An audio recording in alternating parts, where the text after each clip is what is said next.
Hello बच्चों, आज हम कक्षा 10 की केमिस्ट्री पढ़ेंगे। जो टॉपिक है आईयूपीएससी। आईयूपीएससी का पूरा नाम होता है international union of pure and applied chemistry. This full name is आईयूपीएससी। आईयूपीएससी को हम जेनेवा पद्धति के भी नाम से जानते हैं।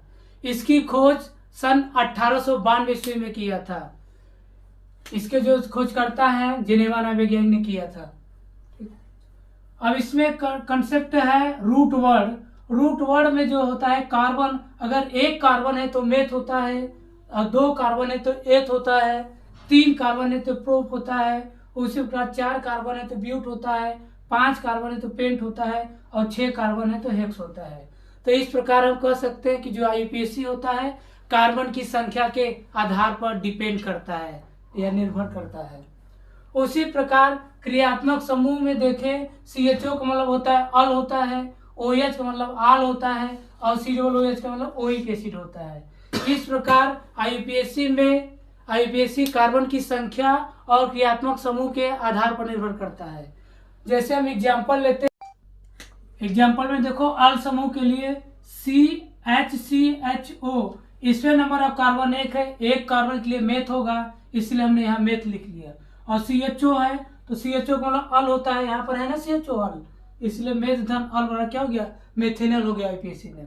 उसी का दूसरा एग्जाम्पल है इसका CH3CHO, तो इसमें नंबर ऑफ कार्बन कितना है, दो है, दो कार्बन के लिए एथ होगा, इसलिए यहाँ पे एथ कर दिए। और CHO जो होता है यही मैग्नीशियम ग्रुप अल होता है, तो क्या होगा एथ धन अल इक्वल टू क्या होगा, एथेनल हो गया। ठीक। आल समूह के लिए CH3OH, एक कार्बन के लिए मेथ हो गया और OH आल हो गया, तो क्या होगा मेथेनॉल हो गया। उसी प्रकार दो कार्बन है, दो कार्बन के लिए एथ होता है OH, तो एथ धन आल क्या हो गया, एथेनॉल हो गया। इस प्रकार आल समूह का एग्जाम्पल कंप्लीट हुआ। अब हम अगला आते हैं ओइक अम्ल समूह के आधार पर। ओइक अम्ल में इसमें HCOOH, इसमें नंबर ऑफ कार्बन क्या है, एक है, एक कार्बन के लिए मेथ हो गया, और COOH समूह है जो ओइक अम्ल का है, तो क्या हो गया मेथेनोइक एसिड हो गया या मेथेनोइक अम्ल हो गया।